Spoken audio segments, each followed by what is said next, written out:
The next stage is called ignition.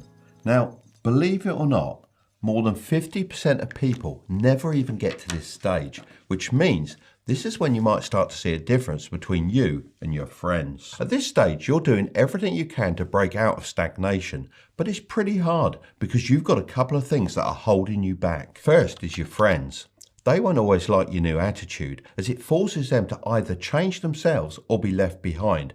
Both of these things are very painful. So instead, they will try to drag you back down to their level, as that's the easier option. I'm sure you've experienced this before. When you tell a friend about one of your achievements, they don't seem that happy for you and try to shift the conversation to be all about them. The second issue you're going to face is inflation. Keeping all the money you save in the bank will actually slow you down in the long run and create more stagnation stages along the way. So, how does this happen? Well, due to inflation, the value of cash in your account diminishes year after year. Here's a calculator that shows you the impact of inflation on your savings over time. Now, let's say you have $5,000 in your bank account and you're not earning any interest.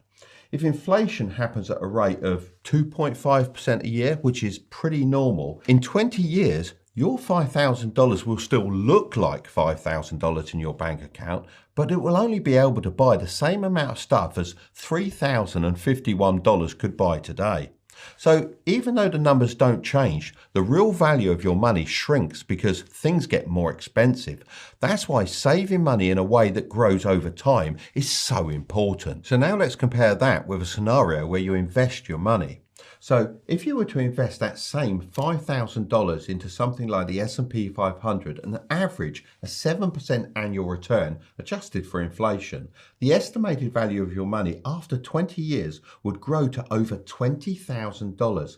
However, it's important to note that there are no guarantees. Investment returns can go up and down, and past performance is not a guarantee of future results. So this really shows the power that compounding returns can have over time, instead of letting inflation eat away at your hard-earned cash. If you want to get involved with investing, then I'd recommend you download the Trading 212 app, where you can invest as little as £1 or euro to get started. Even if you manage to invest £5 or euros per day for the next few months, it will really help you get started with those first steps and break out of that stagnation stage. Since I was planning to talk about Trading 212 anyway, I reached out to them to see if they'd be interested in sponsoring this portion of the video. They agreed and are offering a free fractional share worth up to £100 to anyone that uses the code Tilbury when they create an account. Plus, you can get more free shares by inviting your friends.